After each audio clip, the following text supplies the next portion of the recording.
Hey everyone, welcome to Inside Out, the podcast. Where we attempt to get what's in your head out.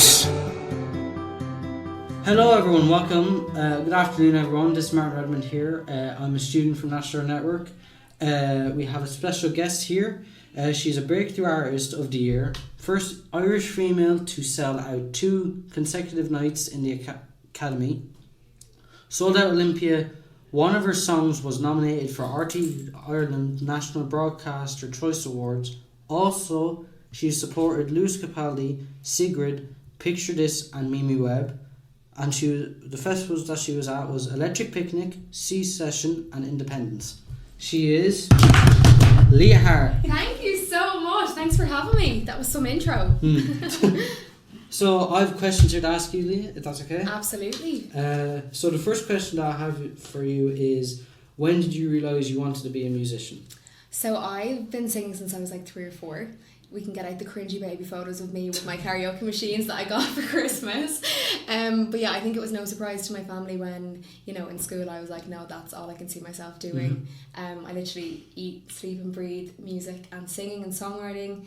And I think it's a form of like expression and escapism for me. Yeah. And it's also like a form of therapy. I'm like, I don't need a therapist because I just write songs. And so yeah, I've loved it literally for as long as I can remember. Have you had to make any sacrifices because of your career? I think this industry is very intense. You kind of have to give everything to it. But because I have done that the last couple of years, you really do see the benefits. I always say to someone, like, it's not a 9 to 5 and you log off then and you're done. Like, it's in my head the whole time. What can I do next? Song ideas, they come at such random times as well. Like, I write songs, I sing songs out in the car or in the shower. That's where my ideas come from. So it really is like never ending. So I think like you definitely have to maybe give up, certain dates. If you're trying to plan a summer holiday with your friends or there's a family function, you can't always be there because you have to prioritize things. But I think in the last year I've found a good balance of maintaining strong relationships with my friends and my family, because obviously that's so important, but also then being able to give 110% to my work as well. So Must have made you like stressed out sometimes, or when you were going like family occasions or that, it must have been like... I know. I think the biggest thing is I feel bad and I'm like, I'm so sorry, but my family are really supportive and my friends, and they really come along to everything that they can, and they understand that if I could be there I would. And when I am there, I make sure I'm super present, I'm having fun with everyone, and I think that's the most important thing. What has been your favourite concert and why? I think I've loved every time I play. It just is the biggest form of like adrenaline and makes me just so excited and emotional. But I think that selling out the 3 Olympia Theatre was like the biggest highlight ever of my life, let alone my career. Just because I grew up going to see artists I love there and bands I love, so then to be on that stage with a full audience singing lyrics that I've written and songs that mean so much to me really was a pinch me moment. We also have musicians starting off here. Would you give any advice to musicians starting off, and how would you encourage them to embrace their uniqueness and individuality as part of their self-expression journey? I think being unique and different is what sells someone. Like, you don't want to be like every single person. You have to find your niche. Especially like I'm in the pop world and there's so many female pop artists out there that are smashing it. So I'm like, well, what makes me different, I think for me it's the style of songs I write. They're quite personal, they're about experiences I've been through, and I think I'm hoping that people kind of relate them to their own lives and stuff like that. But I think it's so amazing to be different. I think that's why someone would listen to you over someone else, and you can do that in whatever form that is, from singing pop tunes to writing rap songs to writing poetry, whatever that is, whatever makes you happy. I think that's the most important thing, just being true to yourself. Another question, how can music be used as a tool for promotion, inclusion and diversity in our community?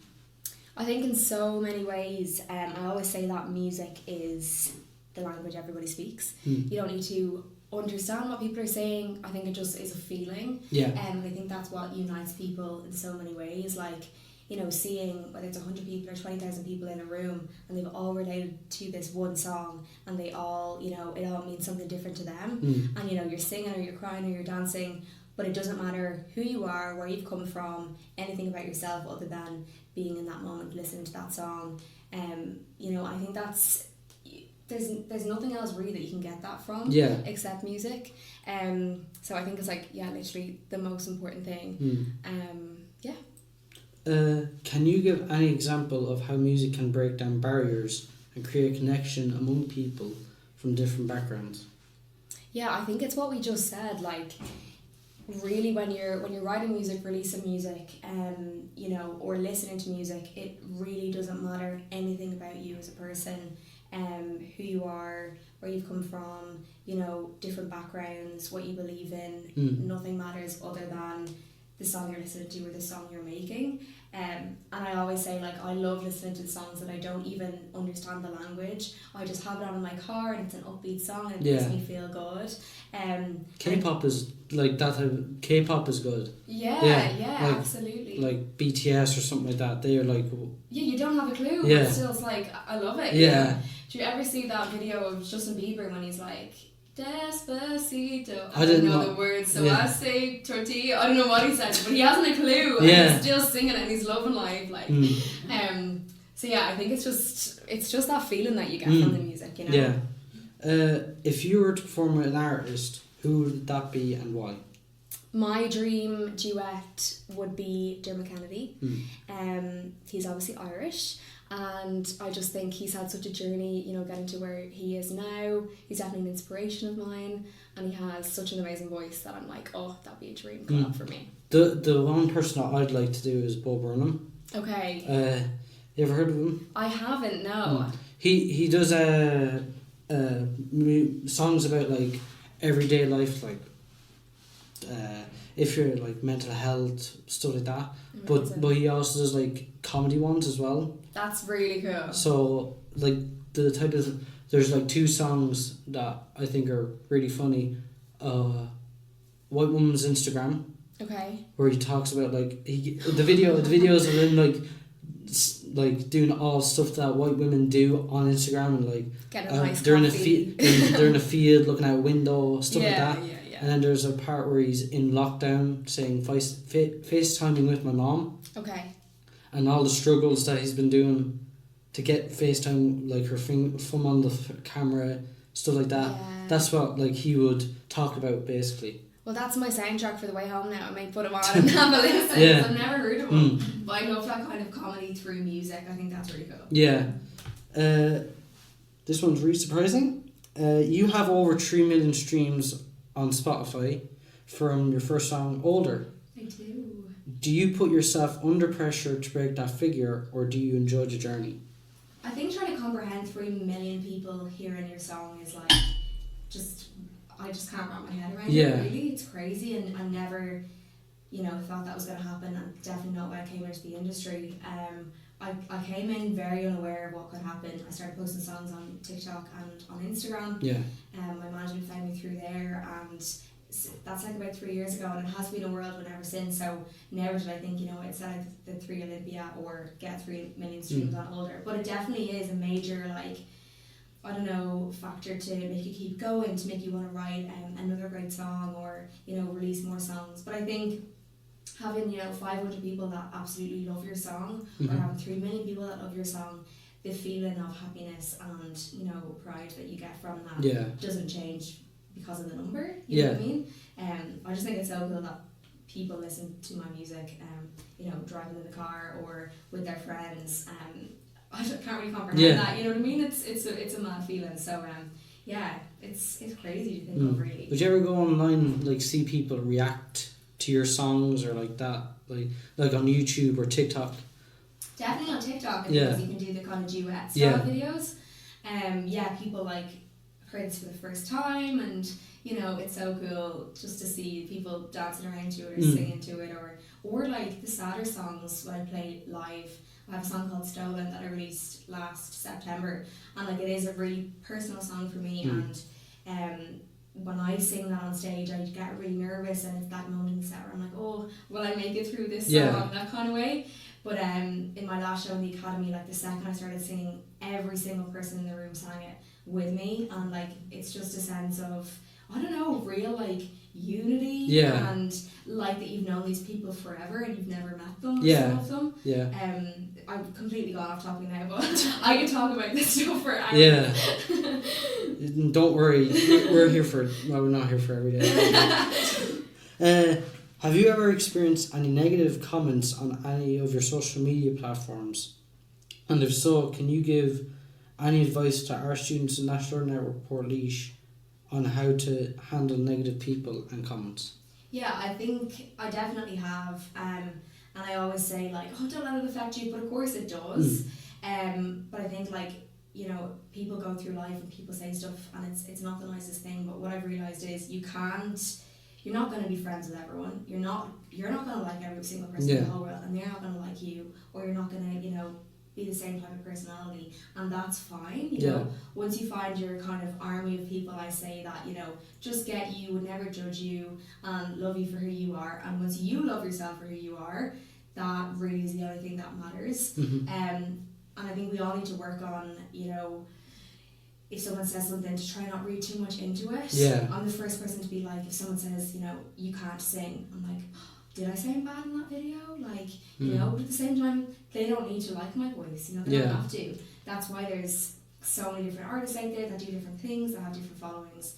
And that's going back to the unique question. That's why it's so good to be unique on yourself, because you're not going to be everyone's cup of tea, and it's fine. Have you ever felt like a song out there was like made for you, or made for like someone that you might know? 100%. Like, I think it's such a powerful feeling when you hear a song and you're like, what? Did they write that about my experience? Like, how did they know that? But the truth is, we are all going through similar things, you know? And sometimes you think like you're alienated and you think, oh my god, do other people feel like this? And the truth is, yes, everyone has bad days and everyone struggles, and it's I love hearing a song that really relates to me, and I'm like, oh, I'm not alone, actually, you know? What barriers have you personally faced as a musician, and how have they influenced your career today? I think the biggest barrier for me is I am really self-critical of myself. You know, I'd often zoom into that one moment of a show that, you know, maybe I didn't hit the note perfectly, rather than looking at the show as a whole and seeing how amazing it was. And I'm really trying to stop myself from doing that, because at the end of the day, we're all human. You can rehearse for something or practice something 100 times, and yet on the night it can go wrong. And I've really learned that, like, I think, you know, the more you do something and the more you put yourself outside your comfort zone, the more used you get to being in that scenario and being able to adapt. And I think now on stage, touch wood, but, you know, I could pretty much handle anything going wrong. You know, I've had the whole PA being turned off and we've had to sing a cappella. I've had falling on stage, I've had my microphone, you know, my in-ear pack being thrown across the stage, everything. And, you know, it actually makes for such funny stories, and the crowd doesn't care once you get back up and you keep going. They'll only cringe if you cringe, so you just have to fake it till you make it. The last question that I have for you is, can you discuss a time when you felt particularly included or excluded with the music industry, and how did that experience shape your perspective on the music industry? Yeah, I think like in Ireland we have quite a small but big industry and community, and I feel like, you know, everyone kind of does know everyone, and I felt extremely included in the female side of things. Like, I think there's something really nice about the female community in Ireland, of artists. We all support each other, we're all rooting for each other. There doesn't really seem like much competitiveness, because I always say, like, if everyone's talented, there's room for everyone, you know? Just because someone else is talented doesn't take away from what I have.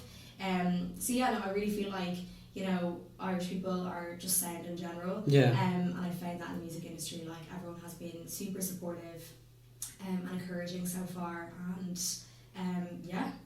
I've loved it, every second of it. So I would like to thank you for being here for the interview today. No, thanks for having me. You've been amazing. You've been such a good host. And hopefully we might have you again sometime. Anytime, no problem. So yeah, thanks. And thank you so Yeah. much for all your questions. They're Yeah. really interesting questions. You had me thinking on the spot, so I really appreciate all your prep Yeah. before the interview as well. No, it's been great. Thanks. Okay guys, Martin and Serge here signing off for today. Love your company. Do join us again, and What's in there? Out.